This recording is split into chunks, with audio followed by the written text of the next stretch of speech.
Hey everyone, I'm Trevor, owner and operations manager at Star Freight Services in Sparks, Nevada. Today I want to go over some of the steps that I follow when I put chains on a truck. So obviously there's more than one way to skin this cat. I'm not going to claim that my way of putting chains on a truck is the way of doing it. However, I've developed a sequence of steps that has allowed me to be able to successfully get chains on the truck, get down the road safely, and do so without having any accidents or damaging equipment. Unfortunately, chaining up is a very intimidating task to a lot of drivers. It is a little bit of work, but it is not as big of a deal as many drivers feel.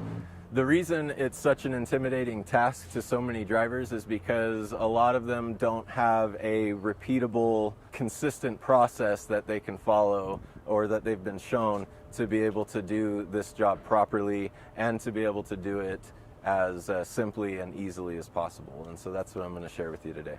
The first step to this process happens before winter weather ever arrives. Putting your chains away on your truck and having them stored correctly will make this job a lot easier.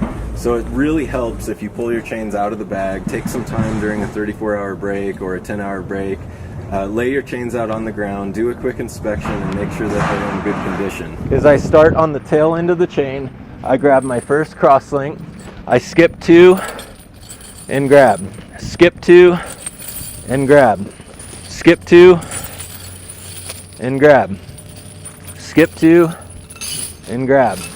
So I pick them up just like this. I come over to my chain rack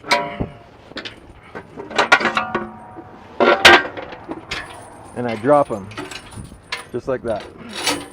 And now when I need these again, I simply find the tail end of my chain and lift it off. The second step is laying your chains over the tops of your tires.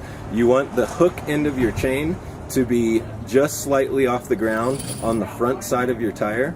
You need to make sure that the cams on your chain are on the outside of the truck, and you need to make sure that all these cams are open, ready to be used. If you start this process with your cams closed, you're going to lose out on an opportunity to cinch up your chain as tight as you can get it. The tail end of your chain needs to be positioned evenly directly behind the tire. What you're trying to do here is when you back up onto your chain, you want to make sure that your tire is resting on the center section of the chain, not on the outside section of your chain. And now you want to do this repeatedly for all of your tires, and you want to do it the exact same way so that you have consistent results when you roll the truck back.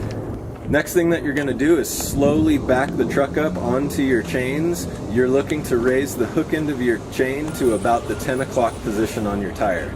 Don't be afraid to do this very slowly. If you back up an inch at a time just to ensure that you don't drop your chains off the back of your tire and have to start again, it's worth your time to go slow. Step 4 is to start hooking up your chains. The first thing you always start with is the inside link. You'll simply reach back, get your hands on the hook end of the chain, get your hands on the tail end of the inside of the chain, and you hook them together.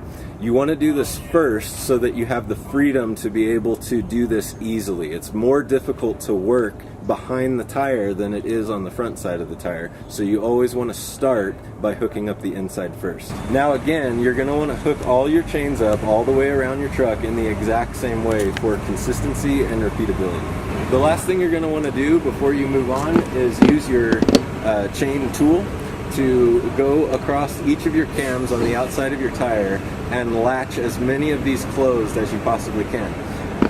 Many times you're only going to be able to get 1 or 2 of these on your first attempt, and that's okay because we're going to revisit this again shortly. By the time you've cranked a few of your cam tools closed, you're going to find that your chains feel really tight around your tire, but this can be an illusion. Step 5 should not be skipped if you have the ability and the space where you're working to move the truck 25 to 50 feet. What you will find is that after this truck moves, the chains that you've installed thus far will relax and settle themselves around the tires, and what you thought was a rock solid chain around your tire will become very loose. You could even jiggle it loose with your hands if you needed to. So you're going to take this opportunity to get your cam tool out again and tighten down a couple more of your cams around the outsides of your chain. By now, your chain should feel very stable and very secure around your tire. Step 6 is your test. This happens when you're actually rolling down the road with your chains on your tires. We've all heard chained up trucks going down the road that sound like an old toolbox rolling down a flight of stairs, and that's not what you're going for. The way you know that you did a great job putting your chains on is by how the truck sounds as you roll down the road.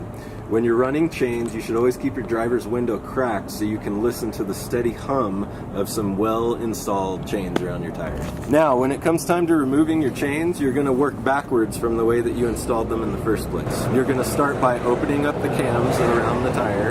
This will loosen up the chain and make it really easy to work with. Then you're going to unhook the outside hook of your chain. You're going to want to make sure you hang on to it when you do this so that the chain doesn't fall behind the tire. Once the outside hook is unlatched, you're going to reach back and unhook your inside chain, and then you're going to simply pull the two ends of your chain outward away from the truck so that you can roll forward a couple of feet and have some free chains available to be picked up and put away correctly, just like we demonstrated in the beginning of the video. Alright everybody, I hope this video was helpful to you. I hope that as you establish a comfortable and repeatable process for putting chains on the truck, that you'll be able to do so more easily, more quickly, and obviously safely. You'll notice that for this video, we had the luxury of filming and demonstrating here in the back parking lot of our office here in Sparks, Nevada. Now the sun's shining, there's no trailer hooked to this truck, and we're not dealing with wind and rain or snow. And on the road, when you're actually doing this in the field, the elements will be against you. So it's very important that before you ever get out of the truck, you take the time and have the forethought to make sure you have your safety gear on hand, your reflective vests, your gloves, some good boots for getting out in the snow. And one pro tip that I'd like to offer you in that regard is having one, if not more, changes of clothes, because you know that when you get done and you get rolling down the road, you can just hop in the truck, swap out your clothes, be comfortable, and carry on with your work. So drive safe and take care.